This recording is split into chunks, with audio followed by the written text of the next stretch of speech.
대한민국과 건국 대통령의 이야기 6번째 시간입니다. 오늘의 주제는 농지개혁입니다. 우리 역사 5천년 동안 신분제라는 게 있었습니다. 사람이 태어날 때부터 그가 어떻게 살게 될지, 어떤 직업을 택하게 될지, 어떤 대우를 받게 될지가 신분으로 미리 결정이 됐습니다. 귀족과 천민의 차별이 있었습니다. 특히 조선 왕조 500년 동안은 반상, 양반과 상놈의 차별이 극심했습니다. 조선의 신분제에서 제일 위에 차지한 계층이 양반입니다. 제일 아래, 천하디 천한 아래 것이 백정입니다.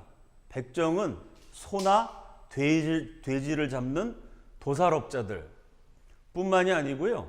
죄수의 목을 치는 망나니, 사냥꾼, 요즘 말로 하면 여자분들이 좋아하시는 명품백, 구두 이런 거 가죽으로 많이 만듭니다. 그렇게 가죽으로 각종 물건을 만드는 수공업자들, 가정에서 쓰는 버드나무로 만든 물품들을 제조하는 버드나무 세공업자들, 이런 다양한 직업군이 백정에 속했습니다.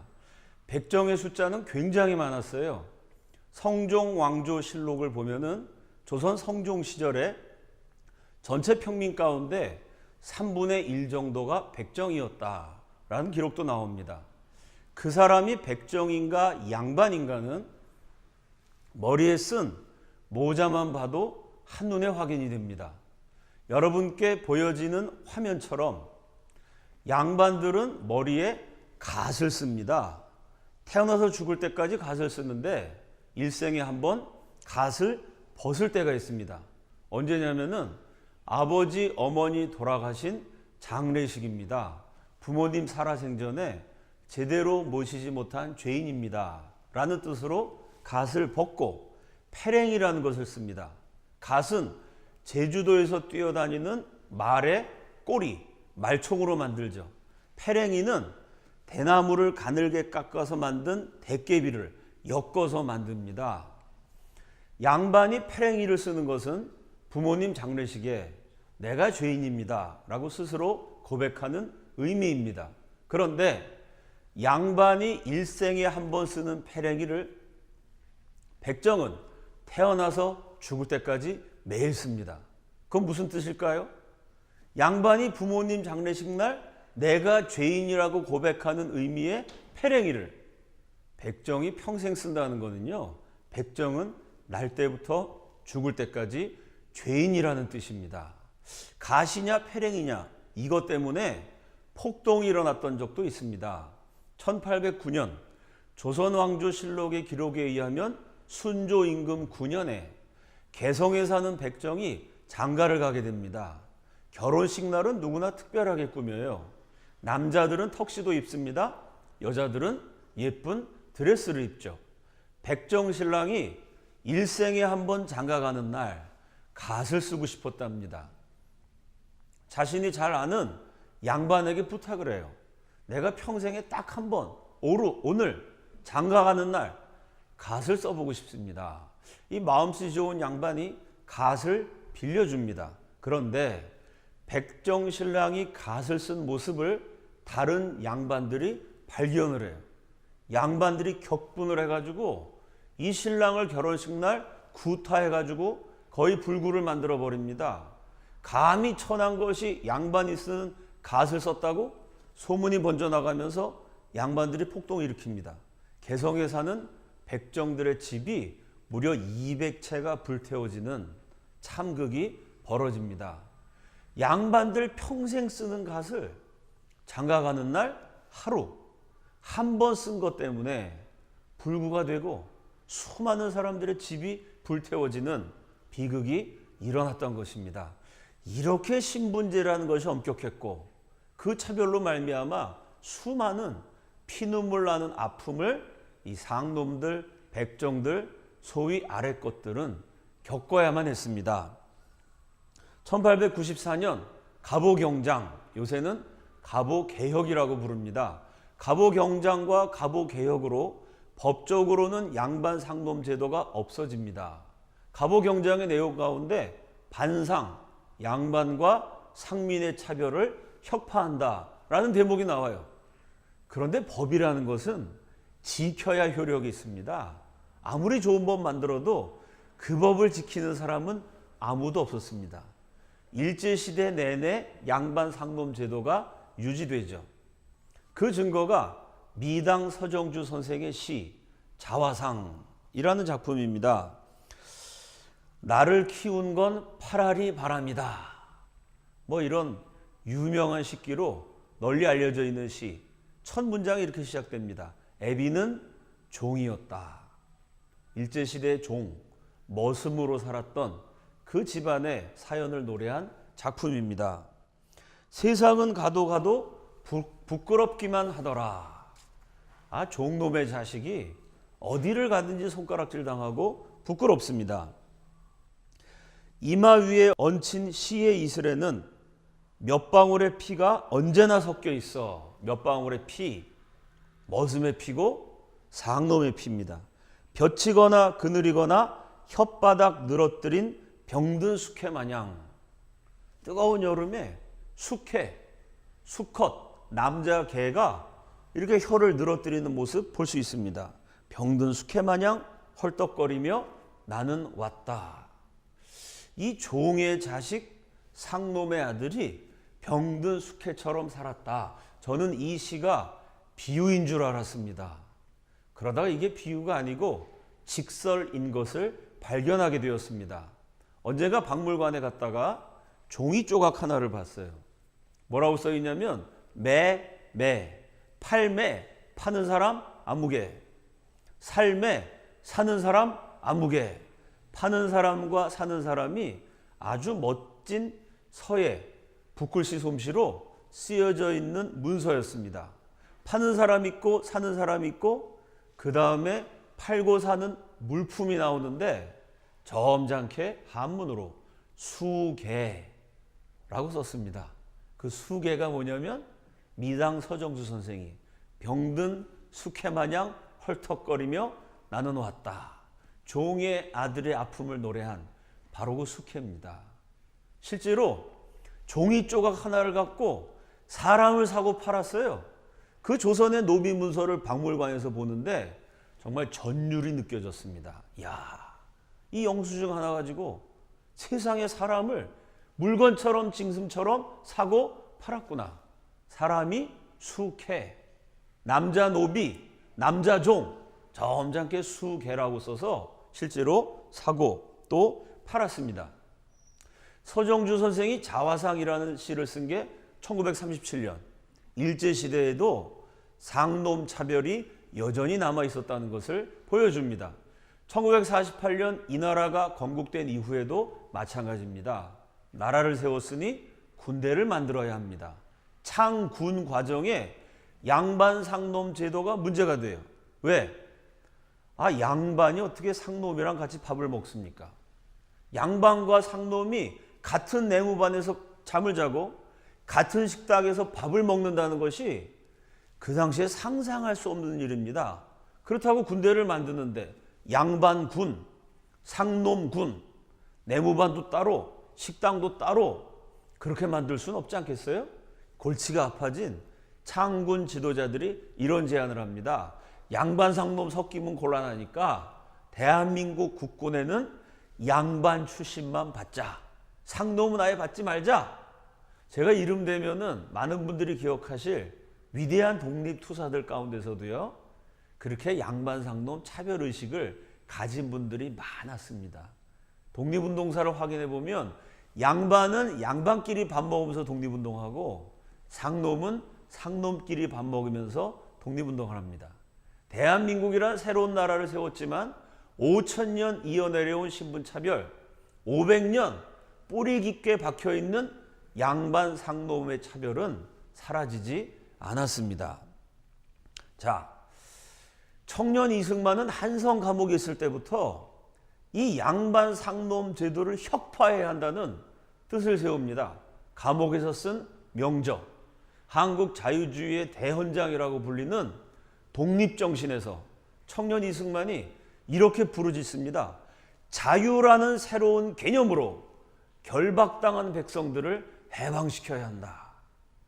그럼 백성들이 어떻게 결박되어 있느냐? 결박당한 마음의 상태는 첫째로 양반과 상놈이라는 잘못된 제도에 백성들이 묶여 있다. 양반은 할 줄 아는 것이라고는 호령하고 억압하는 것밖에 없다. 양반들을 비판합니다. 동시에 상놈은 내 운명을 내가 스스로 개척해 나가겠다는 독립정신, 자주정신이 없고 그저 윗분, 양반 어르신의 처분만 바라는 자신의 행복이 양반네 손에 오롯이 달려있다고 믿는 결박된 마음 상태에 묶여있다. 이렇게 국민들을 양반, 상놈 나눠서 차별해갖고는 제대로 된 나라가 될 수 없으니 자유라는 개념으로 결박된 국민들을 해방시켜야 한다라고 부르짖습니다. 독립정신의 한 대목. 전국을 통틀어 양반은 전 국민의 1000분의 1도 안 된다. 양반들이 모두 나라를 위해 일한다 할지라도 나머지 999는 모두 양반들을 위해 사는 사람들이 나라에서는 999의 백성을 잃어버린 것이나 마찬가지다. 이처럼 우수한 백성들을 잃어버려 나라는 날마다 쇠퇴하여 이 지경에 이르렀으나 백성들은 이를 깨닫지 못하고 개혁하려 하지 않는다. 한 줌밖에 안 되는 양반들에게 모든 특권을 다 줬습니다.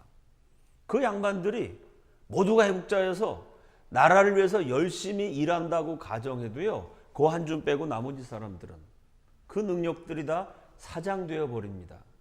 이렇게 사람 차별해 갖고는 제대로 된 나라가 될 수 없어서 결국 조선이 멸망하게 되었다고 진단합니다. 새로운 나라를 세우려면 양반 상놈 제도를 혁파해서 국민들에게 자유를 주어야 한다. 상놈들이 일하고 활동하고 지도자가 될 수 있는 평등국가, 국민국가를 세워야 한다. 조선 말기 한성 감옥에서 20대의 청년 죄수 이승만이 신분 해방의 뜻을 세웁니다. 어떻게 하면 양반 상놈 제도를 없앨 것인가? 평생을 연구하다가 대한민국 정부가 수립되기 직전 미국 친구에게 편지를 보내죠. 이제 내가 실시하는 개혁이 전 세계를 깜짝 놀라게 할 거다라고 장담을 합니다. 그 이승만의 개혁이 뭐냐? 양반 상놈 차별을 없애기 위한 농지개혁입니다. 자, 양반 상놈 제도와 농지개혁, 경제제도가 무슨 상관이 있을까요? 1894년에 갑오경장으로 법으로는 양반 상놈 차별이 폐지됐어요. 그런데 만약 그 법을 들은 상놈이요, 양반에게 가서 이렇게 말하는 장면 가정해 봅시다. 이보시오, 내가 어제까지는 나으리라고 불렀는데 이제는 양반 상놈 차별이 없으니까 나으리가 아니고 당신이나 나나 똑같은 백성이요, 나 상놈이라고 무시하면 안 돼? 만약에 상놈이 양반한테 이런 소리 하면요, 양반이 한 방에 보낼 수 있습니다. 너 오늘부터 내 땅에서 농사 짓지 마. 그걸로 게임은 끝나요. 왜? 양반이 곧 지주였습니다. 상놈은 곧 소장농이었습니다. 지금이야 직업이 많죠. 그 당시에는 전 국민의 90% 이상이 농사 지어서 먹고 살았습니다. 농사 지으려면 땅이 있어야 돼요. 땅 주인은 모두 양반입니다. 그러니 상놈은 그 양반의 땅을 빌어서 소작을 부쳐먹고 살아요. 1년 내내 농사 지어서 거둔 수입의 최소한 절반 혹은 그 이상을 소작료로 바칩니다. 그러니 양반은 손 하나 까딱 안 해도요, 자기 집에 거느리고 있는 수십 명, 수백 명 상놈, 하인 하녀들의 1년 수입의 절반을 혼자서 다 갖습니다. 상놈은 아무리 열심히 일해도 손 하나 까딱하지 않은 양반에게 1년 연봉의 절반 이상을 바쳐야 됩니다. 이런 구조 속에서요, 양반이 너 농사 짓지 마 그러면 상놈이 아무리 평등을 부르짖어도 농업국가에서 땅이 없어서 농사 못 지으면요, 굶어 죽는 수밖에 없습니다. 아무리 법으로 차별을 철폐해도 먹고 사는 문제가 해결되지 않으면 저분의 처분에 의해서 나뿐만 아니고 처자식, 가족 모두가 먹을 수도 있고 굶을 수도 있고 까딱 잘못하면은 굶어서 죽을 수도 있다. 이 지경이면요, 아무리 평등의 법을 만들어도 지켜질 수가 없습니다. 이승만 박사가 그 점을 정확하게 이해했어요. 양반 상놈 제도를 폐지하려면 법으로, 교육으로, 말로 백날 떠들어봐야 안 된다는 겁니다. 실제로 어떻게 상놈 해방이 가능하냐면 양반 눈치 보지 않고 먹고 살 길을 마련해주면 된다. 그래서 1948년 신생국가 대한민국은 최초의 헌법인 제헌헌법 86조로 토지개혁을 명문화합니다. 이게 북한의 토지개혁, 사실은 북한은 토지개악입니다. 토지개혁한다고 무상몰수, 무상분배다 이러면서 농민들 땅을 뺏어가지고요, 무상몰수는 했어요. 무상분배 절대 안 했습니다. 공산당이 그 땅 다 가지고 있어갖고 공산당은 지주가 되고 일반 백성들은 노예가 돼갖고 무려 400만 농민이 굶어 죽게 됩니다. 그 엉터리 토지개악과 남한의 토지개혁의 차이점. 대한민국 엉터리 같은 역사학자 한심한 교과서는 북한의 토지개혁이 잘한 거, 대한민국은 못한 거, 이런 식으로 왜곡한 내용이 많습니다. 근데 사실은 뭐냐면요, 북한은 토지개혁한다고 그러고 토지를 다 뺏었고 그 토지개혁에 대한 법, 구체적으로 어떻게 절차가 진행됐는지에 대한 기록이 남아있는 게 없어요. 법도 만들지 않고 공산당이 강제로 뺏어갖고 지들 맘대로 처분했습니다. 대한민국은요, 제헌헌법 86조 무조건 토지개혁한 게 아니고요, 먼저 헌법을 만들고 그 헌법에 속하는 헌법 하위에 있는 법률을 만들고 시행세칙을 만들고 이렇게 국민적 합의를 모아서 합법적으로 제대로 토지개혁이 진행이 됐습니다. 1948년 12월 4일 대통령 이승만이 직접 전 국민에게 토지개혁을 호소합니다. 토지개혁 문제라는 제목으로 라디오 연설을 하죠. 이 당시에는 집집마다 텔레비는커녕 라디오도 한 대씩 없던 시절입니다. 그 마을에 라디오가 있는 집에서는 크게 틀어놔요. 그러면 동네 주민들이 다 모여가지고 대통령 이승만의 연설에 귀를 기울입니다. 5,000년 만에 처음 농민들이 과연 자기 땅을 가질 수 있느냐. 5,000년 만에 처음 농민들이 땅을 소유하는 이 기적과도 같은 사건이 과연 가능한가. 이러니 농민들은 귀를 안 기울일 수가 없습니다. 반대로 또 지주들은 야, 이거 내가 양반이라고 땀 한 방울 안 흘리고 잘 먹고 잘 살았는데 이제 그 특권이 폐지되는 거 아니야? 자기 밥그릇이 달린 문제니 얼마나 긴장을 했겠어요. 지주는 지주대로, 소장농은 소장농대로 전 국민이 라디오 연설에 귀를 기울입니다. 내가 왜 토지개혁을 해야 되느냐? 대통령이 이렇게 연설해요. 원래 하나님이 세상을 창조하실 적에 양반과 상놈을 구별하거나 부자와 빈민을 인쳐서 도장 딱 찍어서 너는 양반이니까 편하게 살아, 너는 상놈이니까 죽도록 고생해, 하나님이 사람을 차별하지 않으셨다는 얘기입니다. 도장 찍어서 낸 것이 아닙니다. 그런데 부자는 대대로 부자요, 양반은 대대로 양반으로 지냈으니 이와 같이 불공평하고 부조리한 일은 다시 없을 것입니다. 이게 양반 상놈 차별하는 것은 기독교인 이승만은 하나님의 뜻이라고 말했습니다마는 이게 무슨 자연법칙, 하늘의 뜻, 누구나 지켜야 되는 운명, 그런 거 아니라는 겁니다. 그런데 사람들이 잘못해갖고 양반 상놈 차별하는 제도를 만들었다. 설명을 합니다. 지금 우리가 주장하는 민주정체의 주인은 과연 민주주의란 건 뭐냐? 이렇게 해설했어요. 반상, 양반과 상놈이라, 귀천, 귀족과 천민이라 하는 등분, 차별을 다 없애고 모든 국민이 평등 자유로 천연한 복리를 다 같이 누리게 하는 것입니다. 이 주장을 세우기 위하여 그 근본적 병통을 먼저 교정하여야만 모든 폐단이 차서로 바로잡힐 것이므로 토지개혁법이 유일한 근본적 해결책이라는 것입니다. 여기에 이승만의 천재성이 드러나 있습니다. 민주주의란 건 뭘까요? 그 이전 서양에서는 민주주의를 정치 제도로만 이해를 했어요. 예를 들어 지도자를 투표를 통해 선거로 선출합니다. 선거가 있어야 민주주의고, 일당 독재가 아니라 다당 경쟁 체제가 있어야 민주주의입니다. 이렇게 민주주의는 선거나 다당제와 같은 정치제도라고 이해했는데, 이승만의 천재적 통찰력은요, 그 민주주의를, 정치적인 개념을 경제적인 관점에서 이해를 했습니다. 정치적으로 다당제가 있고 선거가 있다고 해도 양반 상놈, 지주 소장농 제도가 있어가지고 부자는 계속 부자고 가난한 자는 계속 가난하고 국민들 밥도 못 먹여주는 민주주의가 이게 무슨 민주주의냐. 민주, 국민이 주인이라 그러면서 그 국민이 양반 밑에 상놈이 되고 지주 아래 소장농이 돼갖고 목구멍이 포동청 아닙니까? 먹고 사느라고 양반한테 굽신거릴 수밖에 없다면 그게 어떻게 국가의 주인인 국민이 될 수 있느냐.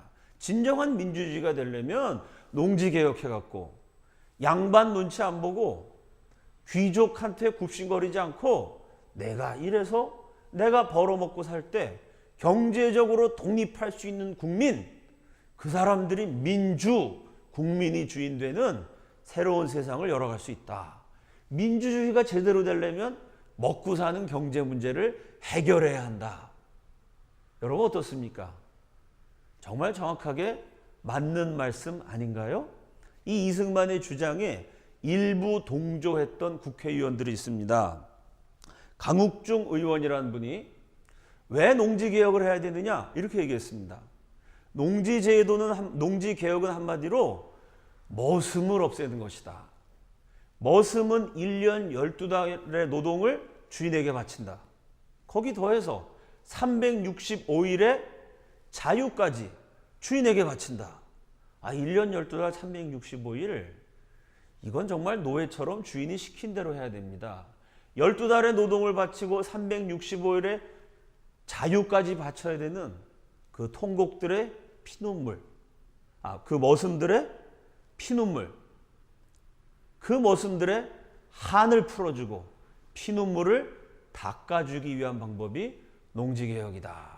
이 이승만의 농지개혁은 사람을 사람 되게 만드는 신분해방이라는 점을 정확하게 이해했습니다.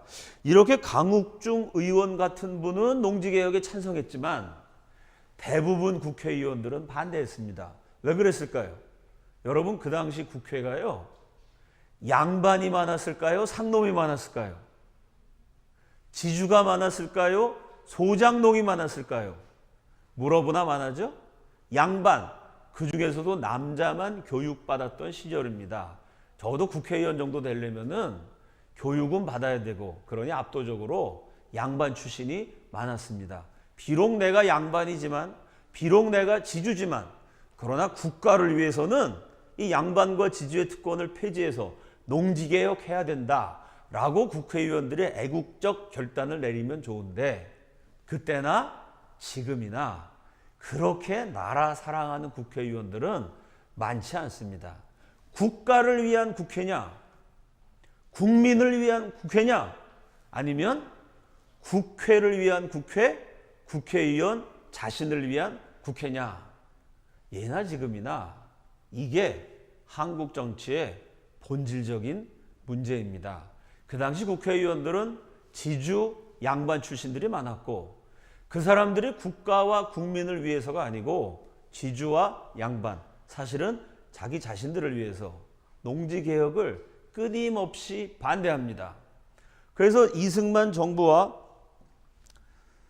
국회가 중심이 된 양반 지주가 거의 내전에 가까운 한판 승부를 벌이게 되죠. 이승만 대통령이 워낙 강공 드라이브를 거니까 농지개혁을 반대는 못했습니다마는 이 국회가 끝까지 저항한 게 토지 대금 문제입니다. 땅을 상놈 머슴들에게 나눠줘야 되는데 조금이라도 돈을 더 받아내려고요, 국회가 만든 법, 농지 대금을 한 해 수확량을 100%로 가정했을 때 300%라는 법을 제안을 합니다. 그러니까 1년 소작료가 보통 1년 동안 농사 지은 것에 50%를 바쳐야 되니까 6년 정도 소작료를 바치면 7년 때는 내 땅이 되는, 뭐 그것도 5,000년 동안 농민이 땅을 가진 적이 없는 우리 역사를 통해서 볼 때는 획기적인 제안입니다. 그런데 이승만 대통령이 그걸 잘라버려요. 5,000년 내 땅을 목마르게 신음하며 기다려온 농민들을 이렇게 오래 기다리게 할 수 없다. 토지대금을 150% 반으로 쳐냅니다. 3년만 소작료를 내면 4년째는 농민들이 자기 땅을 갖게 합니다. 그러니 자기 땅을 헐값에 처분하게 된 지주 양반들이 끝까지 저항을 해요. 그 농민 세력들이 또 화가 나가지고 농민과 이승만 정부가 한 팀이 됩니다. 국회와 양반 지주가 한 팀이 돼가지고 5,000년 만에 과연 농민이 자기 땅을 가지느냐 못 가지느냐, 이 문제로 건곤일척의 승부수를 벌입니다. 이때 제일 맹렬하게 활동했던 단체가 농민총연맹. 우리나라 좌파들이 역사 어떻게 왜곡하냐면요, 이승만은 기득권 세력과 같이 붙었고 이 좌파, 좌익들이 농민, 민중의 벗이었다 라고 가르치는 데 다 거짓말입니다. 이 토지개혁에 앞장섰던 이승만 정부와 이 농민총연맹이란 단체는 우파 반공 농민 조직이었습니다. 농민총연맹이 만들어질 때 이승만 대통령이 직접 가서 연설까지도 했던 단체였습니다. 이 농총에서요, 국회의원 제공에게 고함이라는 성명서를 발표합니다. 이 성명서 내용이 포고문입니다. 전쟁 선언이에요. 국회 본회의를 통하여 우리는 우리의 적을 뚜렷이 보았으며 적은 얼마나 노회하고 교활하고 후한무치하고 이기적이며 배타적이요 자기의 탐욕을 위하여는 민족도 국가도 대의도 아무것도 없다는 것을 우리는 우리의 눈과 귀로 보고 들었노라. 농민들이 국회에 선전포고했습니다. 다시 한번 읽어드립니다. 우리는 우리의 적을 뚜렷이 보았으며 적은 얼마나 노회하고 교활하고 후한무치하고 이기적이며 배탈적이요 자기의 탐욕을 위하여는 민족도 국가도 대의도 아무것도 없다는 것을 우리는 우리의 눈과 귀로 보고 들었노라. 1948년에 농민단체가 국회에다 대고 발표한 성명서인데 이거를 2017년에 대한민국 국회에 적용해도 크게 다르지 않을 거라고, 저는 그런 생각, 그런 느낌이 듭니다. 농총이 또 국회의원들을 아주 협박을 합니다. 우리는 국회의 일거일동을 기록으로 수집하고 있으며 이 엄연한 사실이 방방곡곡의 농민들에게 우리들의 입을 통하여 명명백백히 알려진 날이 올 것을 부원하여 둔다. 이 국회가 국민과 국가를 위한 것이 아니고 국회를 위한 국회, 자신들을 위한 국회, 이건 민족도 국가도 애국심도 민족애도 없고 그저 정권 잡고 자기들끼리 자자손손 잘 먹고 잘 살려고 그랬다가는 낙선 운동을 벌이겠다는 으름장입니다. 농민과 이승만 정부가 한 팀이 됐어요. 지주와 양반이 중심이 된 국회를 압박합니다. 결국 국회가 견디지 못하고 토지개혁 법안이 이승만 정부의 제안처럼 토지대금 한 해 수확량을 100%로 할 때 150%로 통과됩니다. 이 토지개혁의 결과 우리나라 전 농토의 95.7%가 자작토가 됩니다. 95.7%의 농지를 머슴이 아니고요, 농민들이 소유가 돼서 경작을 하게 되었다는 사실입니다. 세계적인 농지개혁의 성공 사례로 불리는 우리를 식민지 노예로 삼았던 일본의 자작지 비율이 90% 정도입니다. 여러분, 우리를 식민 통치했던 일본보다 그 일본인들에게 무시당하고 멸시당했던 대한민국이요, 농지개혁은 90% 대 95.7% 훨씬 잘했습니다. 이것이 위대한 국가 대한민국의 탄생과 더불어 시도된 5천년 역사 최초의 개혁, 농지개혁의 역사입니다.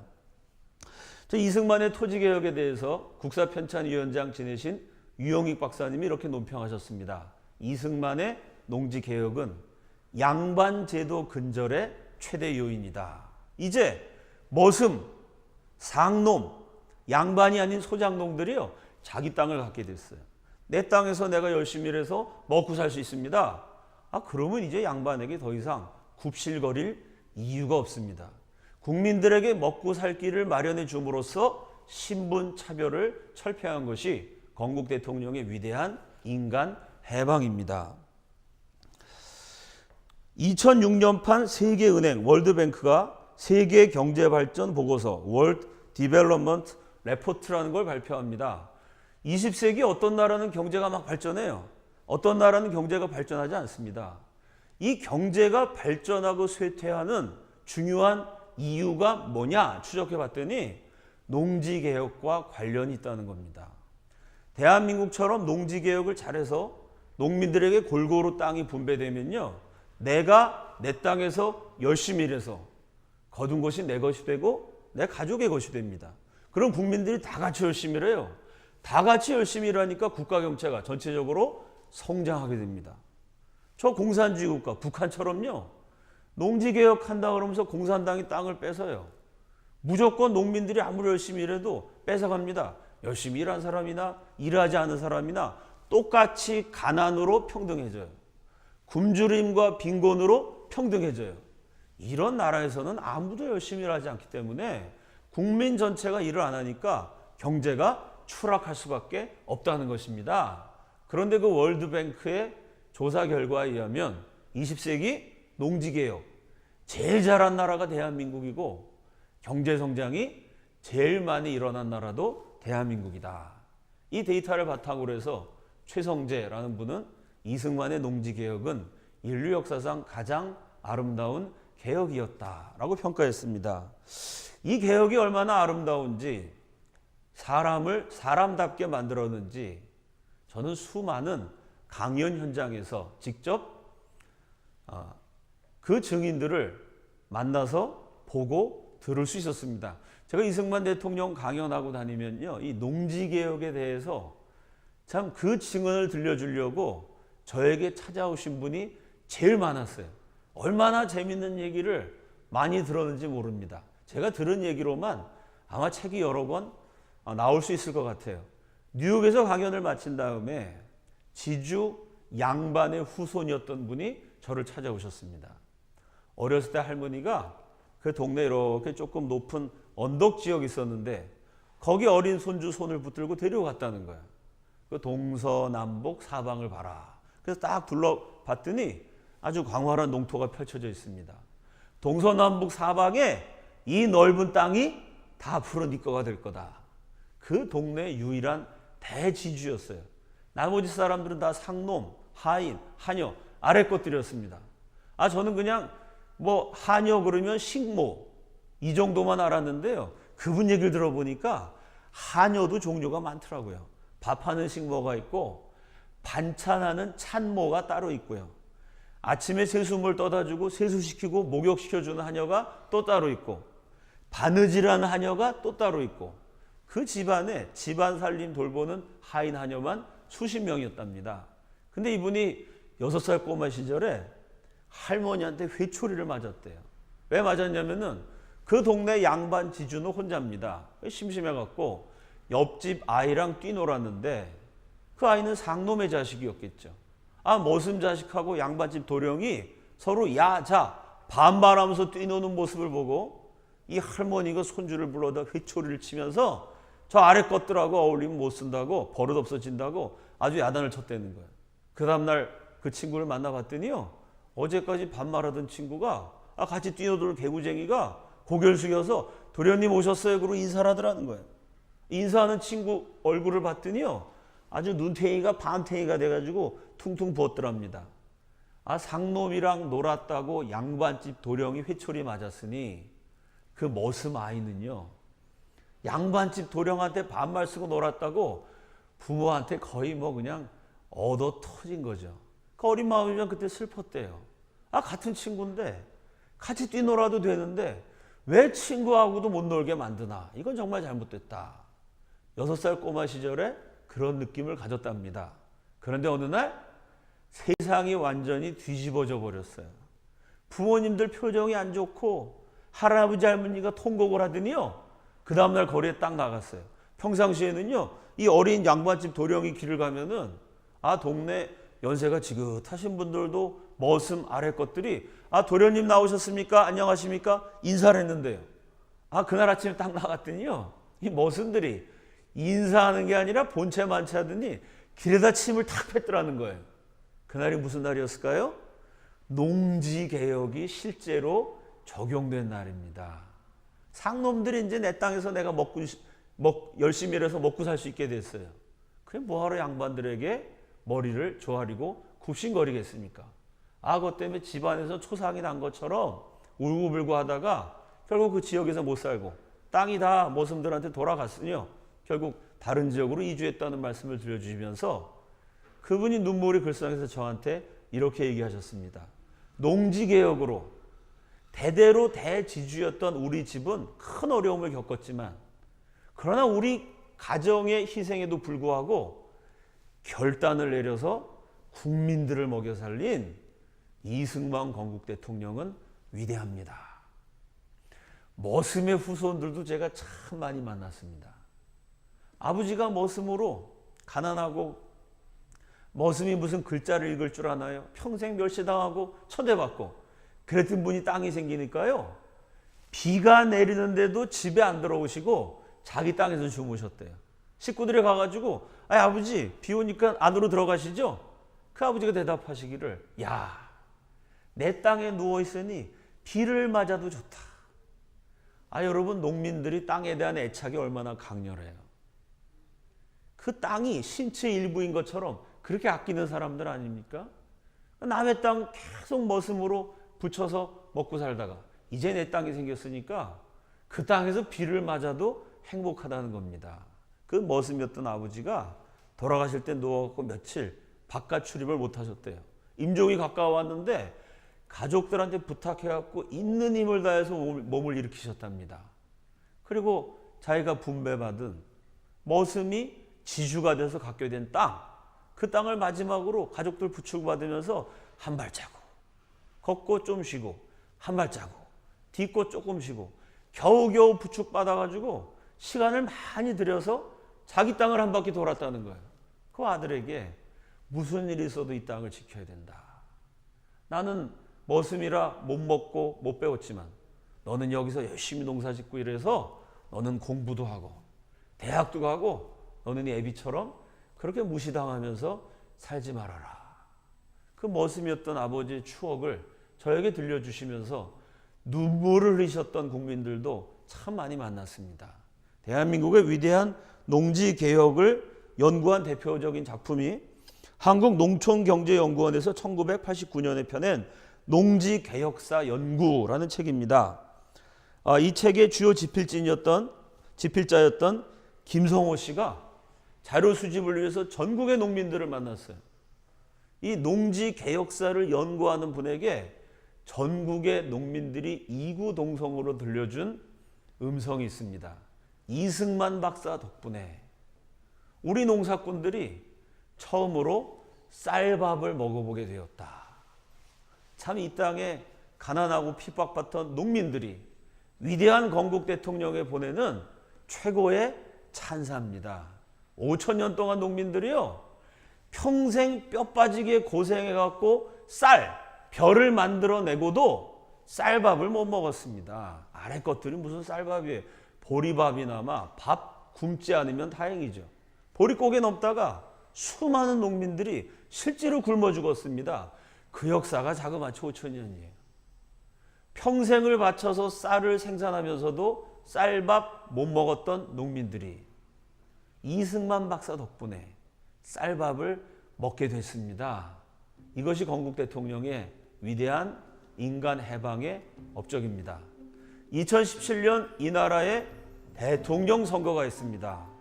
이승만 대통령처럼 국민을 사랑하는 지도자, 국민들 먹고 사는 문제를 해결하는 지도자, 위대한 개혁으로 나라를 살려내는 그런 지도자가 선출되기를 기원하면서 오늘의 강의를 마치겠습니다.